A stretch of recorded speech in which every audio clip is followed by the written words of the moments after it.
ശരി, അഡ്വക്കേറ്റ് പ്രശാന്ത് പത്മനാഭൻ, നിങ്ങളുടെ കയ്യിലുള്ള ഗുരുതരമായ തെളിവുകളിൽ നിങ്ങൾ എന്തു ചെയ്തു എന്നാണ് ആ സർക്കാരിനോട് കോടതി ചോദിച്ചിരിക്കുന്നത്. 4.5 വർഷം അതിന്മേൽ എന്തെടുക്കുകയായിരുന്നു എന്ന സർക്കാരിനോടും DGPയോടും കോടതി ചോദിക്കുകയാണ്. ഇനിയിപ്പോൾ ഈ ഒരു SIT രൂപീകരിച്ചത് പുറത്തെ വെളിപ്പെടുത്തലുകൾ അന്വേഷിക്കാനാണ്.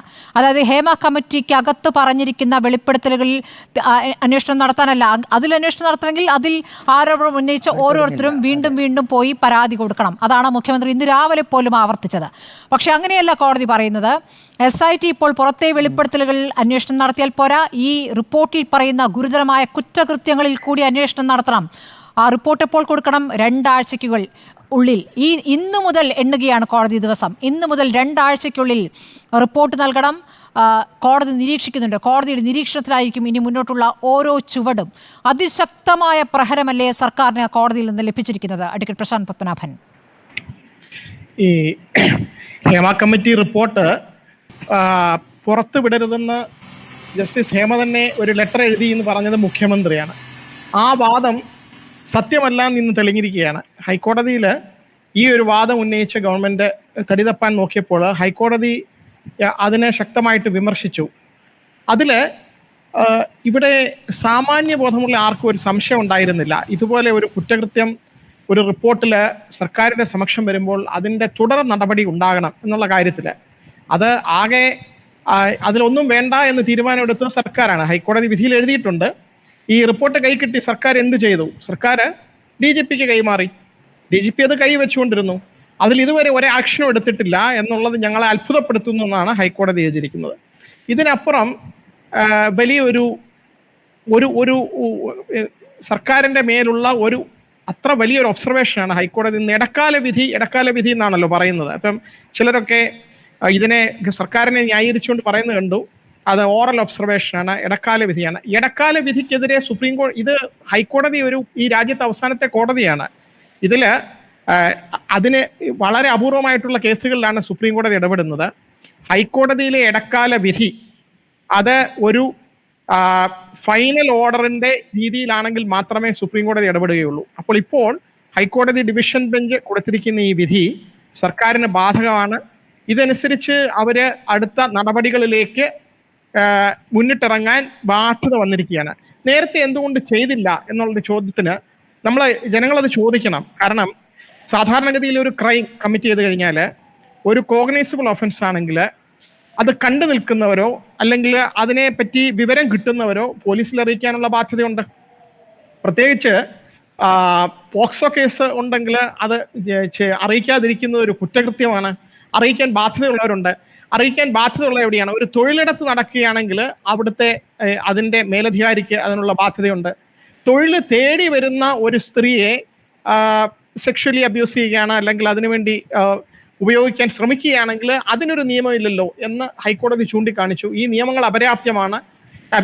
ഇതിനകത്തുള്ള ഹേമ കമ്മിറ്റിയിൽ റിപ്പോർട്ടിൽ പറഞ്ഞിരിക്കുന്ന ചില കാര്യങ്ങൾ ഇതിലൊരു തൊഴിൽ അന്വേഷിച്ച് വരുന്ന സ്ത്രീകളെ ലൈംഗികമായി ചൂഷണം ചെയ്യാൻ ശ്രമിച്ചു എന്നുള്ളതാണ്. ഈ വിവരങ്ങളൊക്കെ സർക്കാരിന്റെ കയ്യിൽ കിട്ടി. എന്തിനു വേണ്ടിയായിരുന്നു ഈ കമ്മിറ്റി അപ്പോയിന്റ് ചെയ്തത്? ഇങ്ങനെ വെറുതെ കമ്മിറ്റിയുടെ റിപ്പോർട്ട് വരുമ്പോൾ എടുത്ത് കാണാനും എടുത്ത് വെക്കാനും ആണെങ്കിൽ അത് എന്തിനായിരുന്നു ഇത്രയധികം പൊതുജനങ്ങളുടെ പണം മുടക്കി ഇങ്ങനെ ഒരു കമ്മിറ്റി അപ്പോയിന്റ് ചെയ്തെന്നുള്ള ചോദ്യമുണ്ട്.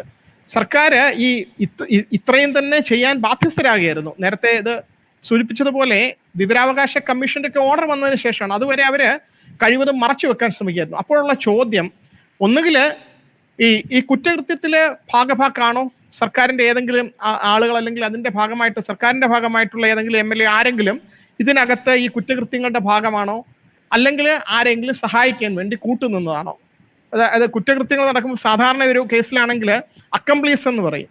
ഒരു കേസിൽ കൂട്ടുപ്രതി അല്ലെങ്കിൽ അതിനെ സഹായിക്കുന്ന ആള് കൂടെ നിന്നിട്ട് വിവരങ്ങൾ അറിയാം, പക്ഷെ അത് പോലീസിന് കൈമാറാതിരിക്കുക. ഇത് വേലി തന്നെ വിളവ് തിന്നുന്നത് പോലുള്ള ഒരു പ്രതീതിയാണ് ഉണർത്തുന്നത്. ഇത്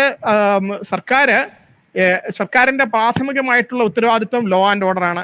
ഇവിടെ വയലേഷൻ നടന്നുകൊണ്ടിരിക്കുകയാണ്, നിയമലംഘനം നടന്നുകൊണ്ടിരിക്കുകയാണ്. ഒരു വിഭാഗം ആളുകൾ അതിനകത്ത് തൊഴിലിടങ്ങളിലെ സ്ത്രീകൾക്ക് ഉണ്ടായിക്കൊണ്ടിരിക്കുന്ന ബുദ്ധിമുട്ടുകൾ, ബാക്കി സാധാരണ തൊഴിലാളികൾക്കെല്ലാം സിനിമയിൽ അവർക്ക് യാതൊരു പരീക്ഷയും ഇല്ല എന്നുള്ള കണ്ടെത്തലുകൾ, ഇതെല്ലാം കിട്ടിയിട്ട് സർക്കാർ വെറുതെ നോക്കുകുത്തി പോലെ ഇരിക്കുകയാണ്. അപ്പോൾ എന്തുകൊണ്ടാണ് ഇത്രയും നാൾ ഇത് വെച്ചുകൊണ്ടിരുന്നത് എന്നുള്ള ഒരു ചോദ്യം ഹൈക്കോടതി ചോദിക്കുന്നത് പോലെ ജനങ്ങൾക്ക് ചോദിക്കാനുള്ള അവകാശമുണ്ട്. ജനങ്ങൾ തെരഞ്ഞെടുത്ത സർക്കാരാണ്. എന്തുകൊണ്ടാണ് സർക്കാരിന് എന്തായിരുന്നു ഇതുവരെ ഇത് മറച്ചു വെക്കേണ്ട ഒരു ബാധ്യത, അല്ലെങ്കിൽ അതിനുള്ള ഉദ്ദേശം എന്തായിരുന്നു?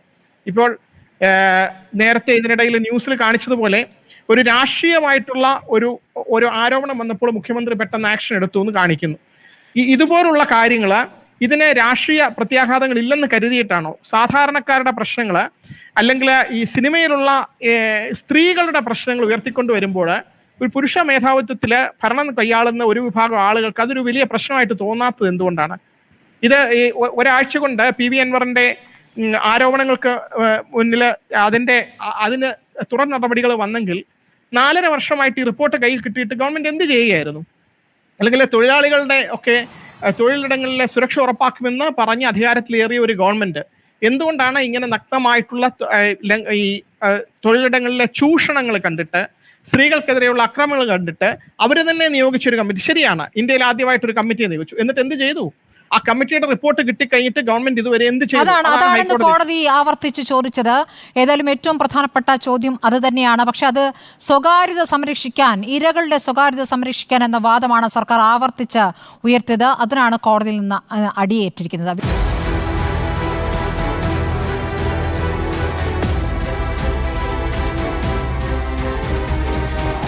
ഡിബേറ്റ് വിത്ത് സ്മൃതി പരുത്തിക്കാട്.